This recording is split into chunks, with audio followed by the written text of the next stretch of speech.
as I sat and listened to the beginning of this debate, my heart simply broke. Thank you, Mr. Speaker. I rise today in strong support of my bill, H.R. 4922, the DC Crimes Act.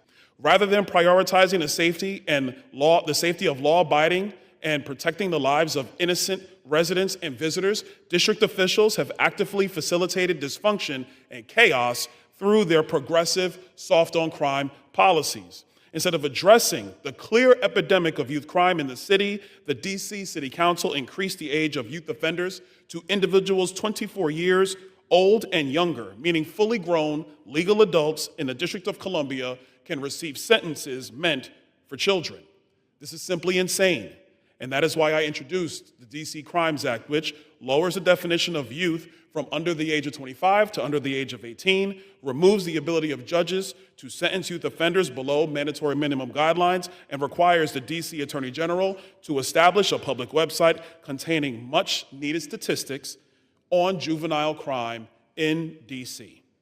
The Trump administration's efforts have shown that lawlessness is a choice, and it is time for Congress to step up, adhere to our constitutional duty, and firmly address crime in the nation's capital. Many people know me for being able to do alliterations, and all I could think about was amnesia allows adolescent accountability avoidance agility from across the aisle. So work with me for a second.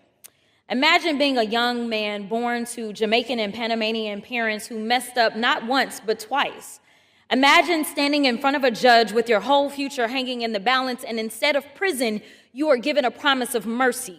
Your record gets wiped clean. You get a second chance at life. Now imagine taking that promise and turning it into promotion. You go to college, you get a job, and even become a member of Congress. That's what redemption looks like. That's what America is supposed to be about. And that is exactly the story of the next wannabe governor from Florida.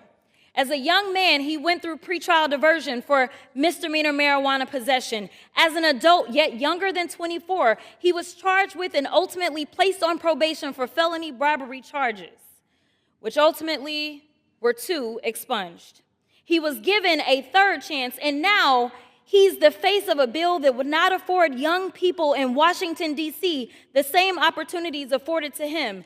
Let me be real. If he had grown up under Donald Trump's America or under the very D.C. crime bill he's pushing today, he wouldn't be standing here as a member of Congress.